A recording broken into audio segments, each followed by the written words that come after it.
For today's vlog, ipapakita ko sa inyo ang one of the best din na resort here in Siargao ay ang Tropical Temple Resort. Napakaganda at napaka-cozy. Ang galing ng kanyang design. Sa entrance pa lang ay talaga na mapamangha ka. So tara guys at itour ko kayo dito. Yun. Ang kanilang disenyo ay talaga namang mapapawaw ka. At dito nga yung papasok nandyan ng kanilang room. So tara, ayan.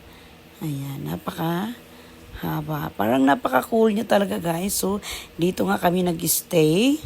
At hindi siya mahal in fairness ha. So tara. Ito yung kanilang hallway. Pansinin nyo, di ba? Parang sa Bali, Indonesia yung kanyang design. Napakaluwag ng kanyang space. Pwede ka mag-work dito kasi ang lakas ng kanilang wifi.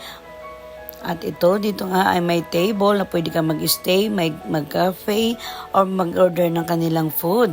Marami nga dito mga foreigner o ibang mga Pilipino nag-stay at nakita namin na nag-work sila dito online sa kanilang mga work ay hindi pwedeng pabayaan kahit dito.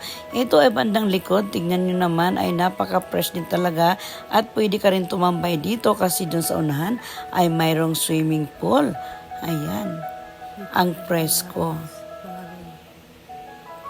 At dito nga ay may mga private rooms. So ayan.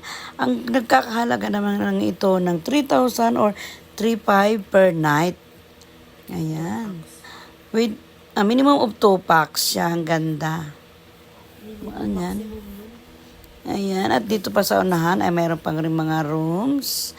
At pwede ka maglakad-lakad dito. Free. Ayan. Ang ganda niya talaga. And then, papunta naman dito tayo sa may swimming pool. And then, mayroon ding taas. Ayan. Private room ang tawag dyan. Pwede ka rin mag-stay. Nagkakahalaga naman siya ng nasa 5,000 up. At ito naman ay may swimming pool. So, ito nga ang swimming pool. Lahat na nag-stay dito ay pwedeng gumamit ng swimming pool na to. Ayan. At ang kanilang tubig nga dito sa pool ay hindi siya malamig, warm. Kaya kahit malamig yung panahon, umuulan ay masarap pa rin maligo.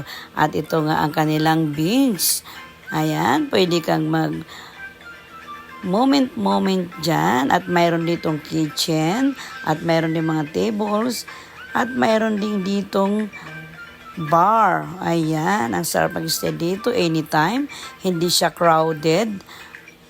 Ayan yung paligid niya guys. Ang ganda talaga mag-stay dito. Kaya dito na kayo sa Tropical. Ayan. At may kusina na pwede kang magluto dyan. Oh, ayan. Free kang gumamit dyan, guys.